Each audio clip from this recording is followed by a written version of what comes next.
Hello, welcome to our 2020 virtual summer tour of the UMass Orchard. Today's July 15th. Today actually was the day we were originally going to have our in-person tour, but as you know, the COVID-19 situation put an end to that. So we've assembled a bunch of videos and show you some of the ongoing research, demonstrations, plantings that we have here, and we're up on the hill here. I'm gonna focus on a couple of peach plantings that are I keep an eye on. The first here is from planted, I can't remember the exact date, 2013 or 14. There's some of the latest Paul Friday Flaming Fury releases, and I've got to stop there because I need to get my clipboard.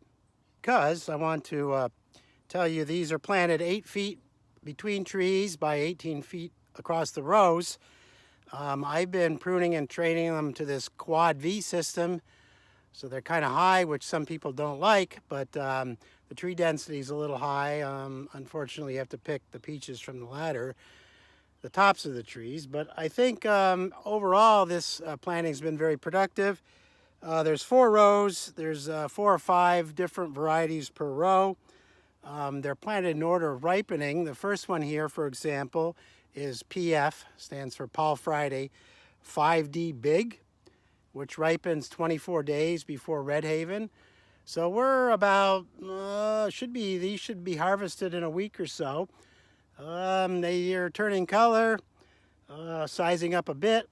I try and keep purposely quite a few peaches on these trees just to keep the size down, and I don't know. Sometimes I think we grow too big plump peaches, but I guess that's what the customers want.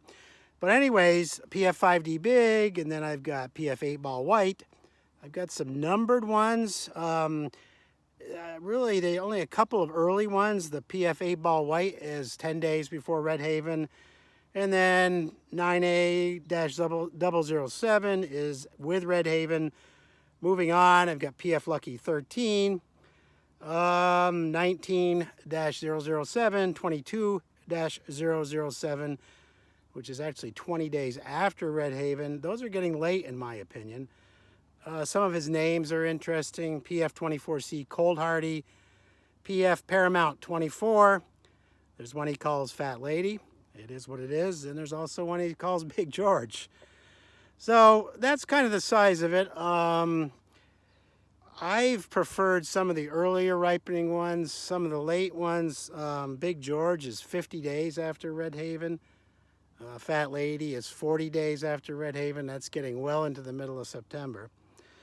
So overall, the trees' survivability has been good. The trees lost a couple trees, not too many.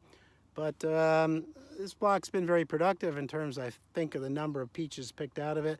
Some varieties definitely better than others. For example, I know I like the 8 Ball White. I like the 5D Big. Seems to be the 19-007 has been a nice peach, etc., etc. So again, a quad V, planted 8 by 18. This has got to be going on 7 or 8 years old. The Paul Friday Flaming Fury series of peaches. I'm going to get a close-up of a few things here and show you those in just a second. All right, you can see I've got labels in front of each of the group of 10 trees. There's generally 10 trees per variety. This is, as you can see, the PF 5D Big. And just looking at some of the fruit here, you can see the 4 leaders here. And if I pan up, you can kind of see how tall they get. But there's plenty of peaches up there, as long as they can get picked. These have been hand thinned, not excessively. You can start to see some of the color coming along on this PF 5D Big. And just walking down the row here. Oh, I just put up a brown marmorated stink bug trap yesterday. I think last year I saw a brown marmorated stink bug up here. So I wanted to get that up and start monitoring for those, see if we catch any. There you go, just looking down the row. You can kind of see a better idea of the quad V structure of these trees. And you can see, clearly some of these later varieties are not colored up yet and not going to be ready for picking. This is PF Lucky 13. I'm going to stop there and take you down the row a little bit farther and show you something else. Oh, and then I almost forgot, I have one of these smart traps up here for Oriental fruit moth. These are camera traps that sends a picture of whatever I catch in the trap every night, and I can look that up online and see what we've caught. We're between flights of Oriental fruit moth, so not getting any trap catches right now. They're a little pricey, but they're interesting. They allow for remote monitoring of codling moth, OBLR, Oriental fruit moth, etc. And the outfit that working with these now is called DTN, the Data Transmission Network out of the Midwest. As part of this planning, I also received some of Adams County Nursery latest named varieties from the Rutgers breeding program. For example, here is July Rose. That's minus 6 days. July Rose, minus 6 days. So got a couple weeks before these ripen up.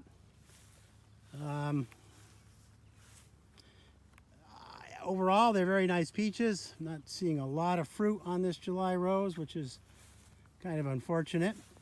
But some of the Adams County Rutgers stuff has been a little shy bearing for me, but the quality of this fruit is really nice. I would not hesitate to recommend planting this one, July Rose. And down here we have one called Scarlet Rose, which is just minus 4 days from Red Haven. So again, harvest would be a couple weeks off on these. And here I have August Rose, which is actually 24 days after Red Haven. So these probably would not be ripe until obviously the end of August in our case. A little bit shy on the cropping. I mean, there's some hangers here that should have more peaches on them. So again, things can be a little variable on some of these, but again, the quality of these Adams County Rutgers selections is real high. Two more here is Avalon Nectarine. Avalon, it's a yellow flesh nectarine. I'm just a little disappointed in the cropping here. It's not what it could or should be. You can see some of the fruit there. Nectarines, I don't know, I have problems with. It seems like fruit finish suffers sometimes, and I'll show you an example of that. That's Avalon, a yellow flesh nectarine, and the harvest on that is, fairly late. What is it? Yeah, actually it's before Red Haven, minus 11 days, so before Red Haven. So those are coming along. And then another one I have here is called Silver Gem. That's a white flesh nectarine. It's 13 days before Red Haven. Definitely had some fruit finish issues here. These particular ones look pretty good. We've also had some fairly significant spotting injury on these, which I suspect might be phytotoxicity. Let's see here. That's interesting. They actually seem like they're cleaning up a little bit, but you can maybe see, if I can pan correctly here, the fruit finish on those is not that great. So a little leery about these nectarines until we figure out what's going on there. Maybe might be captain injury. So I think that's it on this planting. There's 4 rows. Like I said, there's 440, about 160 trees in this perpendicular V block. It's been an interesting management challenge, and I think some of you still probably are going to like the open center peach better than this, but you can pick a lot of peaches off this. All right, let's go down and look at the next peach planting now. So I also want to show you this row of peaches a little bit farther down the hill.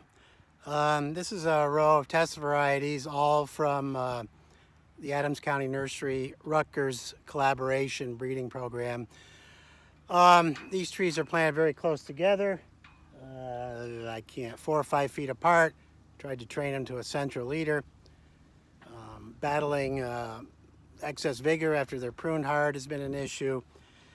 Not much going on here. I might have got the short shrift on some of their selections, which have come out, which are better, but a lot of the test selections I have in here, and there's some flat peaches, some nectarines, some white flesh peaches, some yellow flesh peaches, have not gone anywhere. There's 1 or 2 exceptions, which I will show you.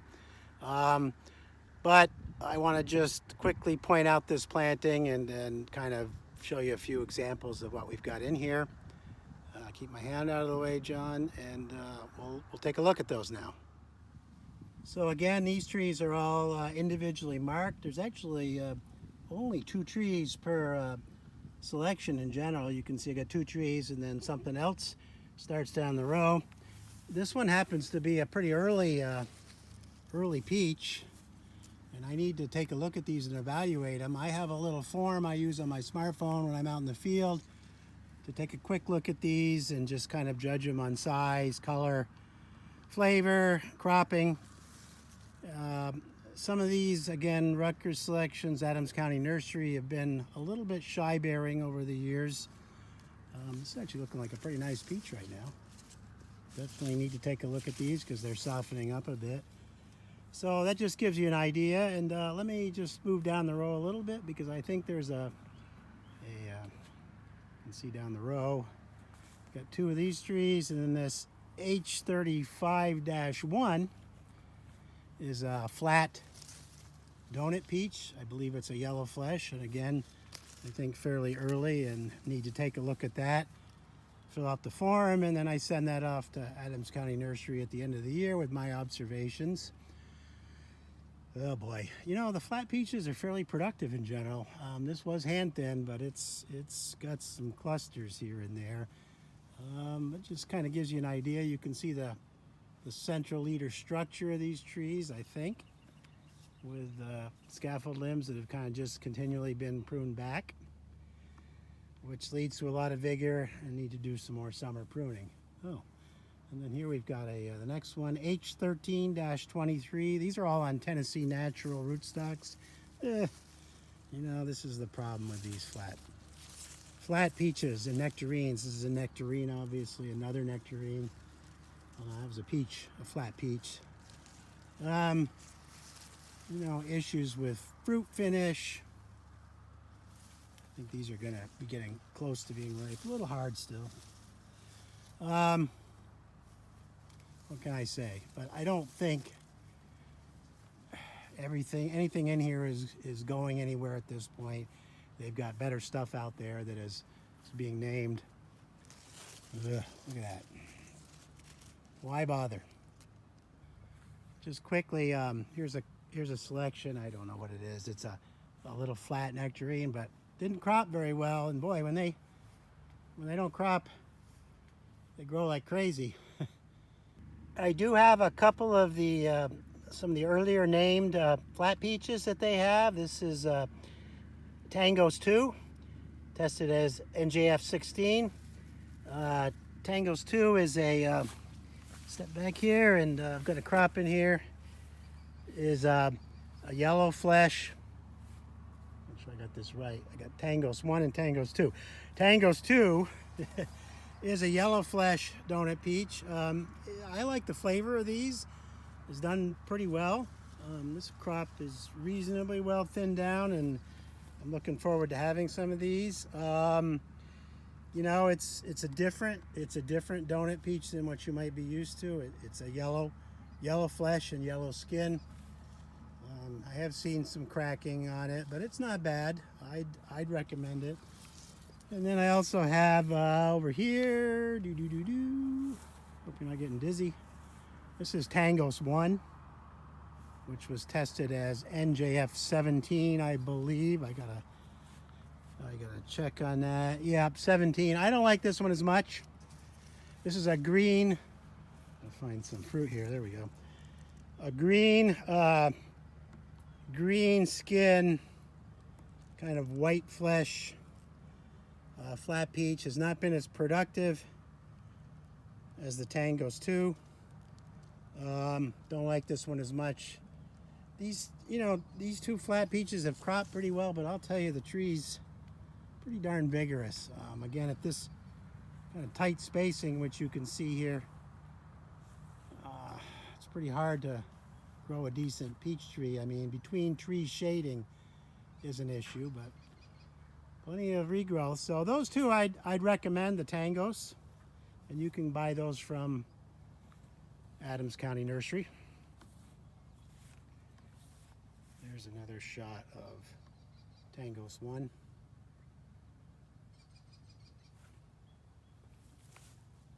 And the Tangos 2 trees would benefit from a little more summer pruning than we've done in here. Oh yeah, they're a weed. Before I forget, I've got some of these Sweet Star in here from the Fruit Acres breeding program. It's a late yellow peach. I want to tell you, it's very aptly named though. Hasn't been as productive as I would like, but it's a very sweet peach. It's fairly late. I don't think I harvest this until September. But I love the flavor of Sweet Star. I think if you had these, again, it's been a little bit shy cropping for some reason.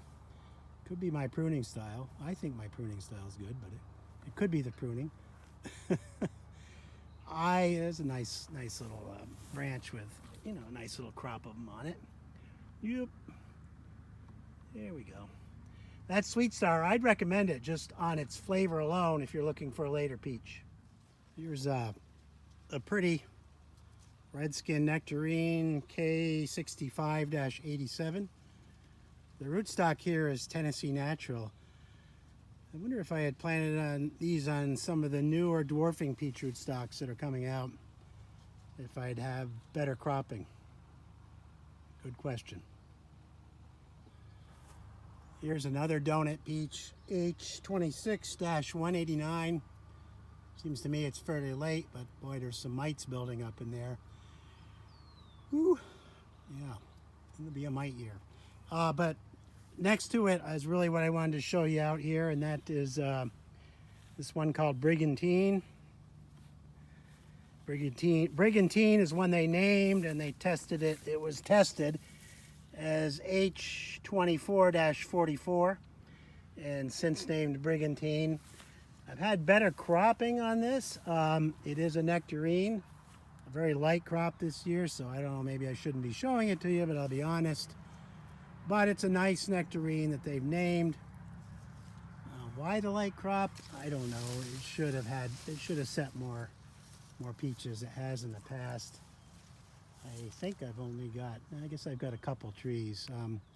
Disappointing, but I don't like nectarines. There's mites in there too. I really don't like nectarines. I would, well, if I didn't have to grow them, I certainly wouldn't.